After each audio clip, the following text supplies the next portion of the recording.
Welcome to the U.S. latest news channel. Watch the video to the end to find out the current and breaking news about the Russian war in Ukraine.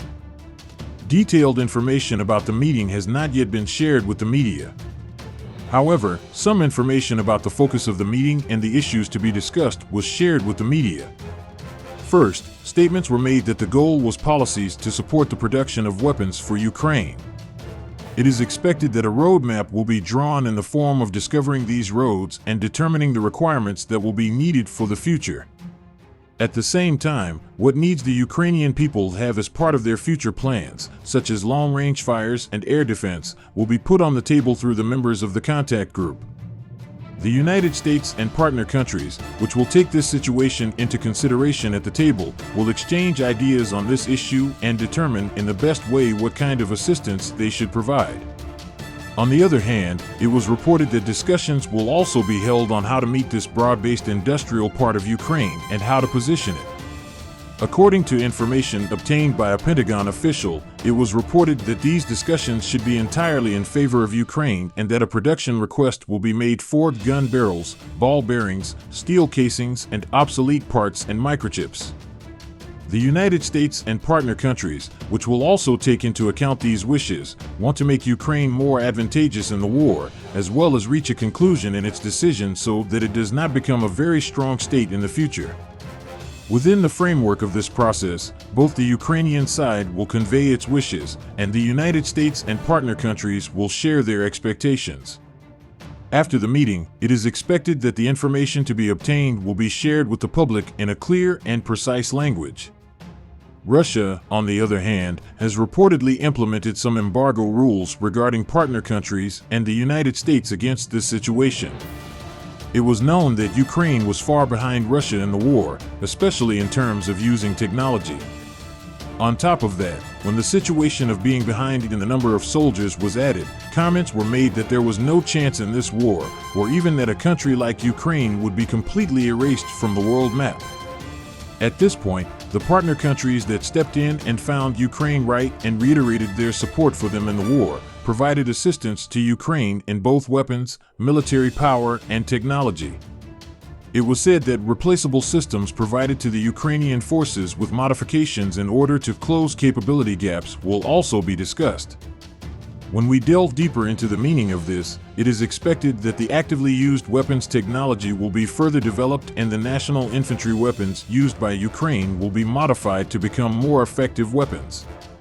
It is reported that a long-term strategy will also be discussed so that the equipment that Ukraine is actively using can remain operational in the long term. The most important point emphasized in the statements made was the conclusion of agreements that the new technologies to be provided to Ukraine will not be used against them in case of any situation in the future. This is one of the issues that Ukraine does not look decently at and wants to change. However, it is known that for the Ukrainian authorities they have made statements that any development that will give an advantage over Russia in the short term will be understandable. Earlier, Ukrainian Defense Minister Oleksiy Reznikov reported that the U.S. loan program designed for Ukraine was not 100% completed. As part of this process, the United States stated that it would sign an agreement with Ukraine to share some of its weapons technologies until the end of the war, and at the end of the war, it would take back these technologies that it had shared. While some of these short-term lending transactions have been completed, it is reported that some of the ammunition and weapons have still not been loaned. The fact that Ukraine supported a strong country in the war, both the leading countries in Europe and the United States, made Russia and the government think deeply. It seems that Ukraine, whose hand will be strengthened even more with this latest meeting, will use these technologies to gain a more advantageous position in the war. Although it cannot draw a successful line on the battlefield like Russia, comments continue to increase that Ukraine is intimidating and showing strength to Russia with these successes it has achieved at the table. The Americans' aid to Ukraine continues within the framework of 4 different agreements that were previously negotiated. It was reported that these agreements were agreements that would put Ukraine in an advantageous position in the war.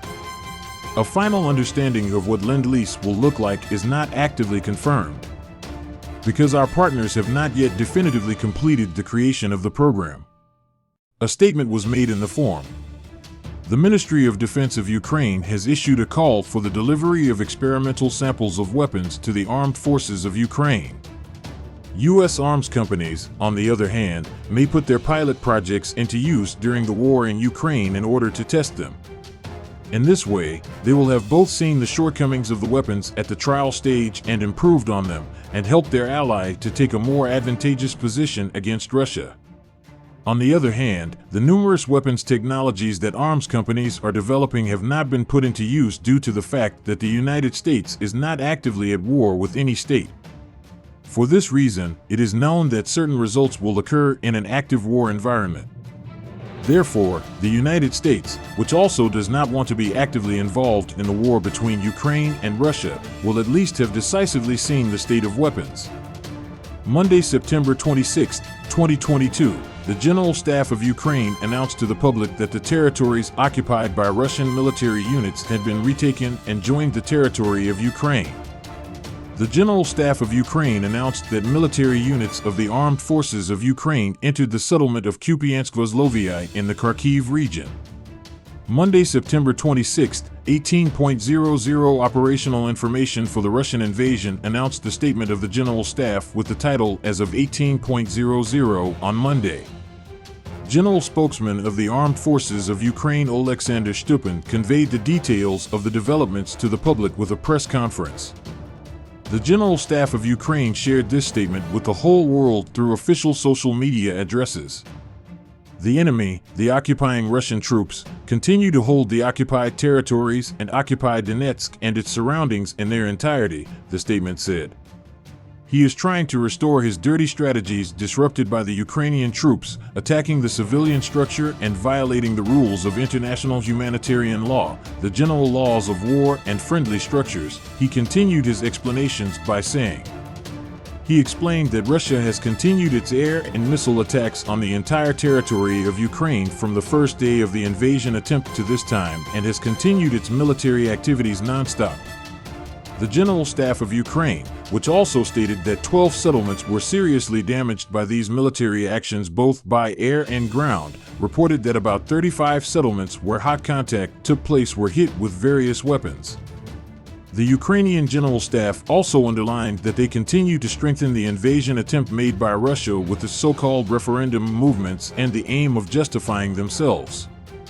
Under the bombardment of the Russian armed troopers left exposed a row of circles Slobozhansk campuses, among the places situated on the banks of the river left the settlement Kupiansk aforementioned Oskil, Kucherivka, Petropavlivka. Kupiansk-Vozloviye reported that it was rescued from villages under Russian occupation and was taken back. The aforementioned Kupiansk-Vozloviye settlement stands out as a large village settlement, which is also home to a railway station. Located in an important place as a strategic location, this building is noted as a huge station connection center providing railway flows with Kharkiv, Sviatohorsk, Popasna, Belgorod, and Kupiansk-Pivdeniye railway stations. The Russians were using the railway connection of the railway station belonging to the eastern parts of Ukraine from the settlement called Belgorod to reinforce the military forces of their own troops in the temporarily occupied places. The troops attached to the Russian military forces had occupied the Kupiansk province in the region called Kharkov on February 27, 2022. On September 10, 2022, regarding the issue, the Ukrainian General Staff announced that the city of Kupiansk, which the Russians had temporarily supposedly occupied, had been retaken from the occupying forces and reincorporated into their structure.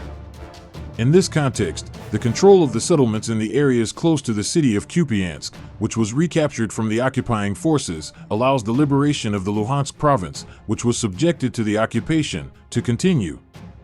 According to the statement made by the Ukrainian General Staff on September 10, 2022, the city of Kupiansk, which was temporarily occupied by Russian military units, was recaptured and cleared of Russian occupying troops.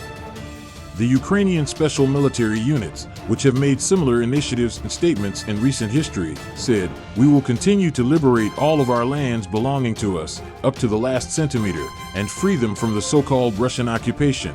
He announced that they would show unremitting continuity in their military movements.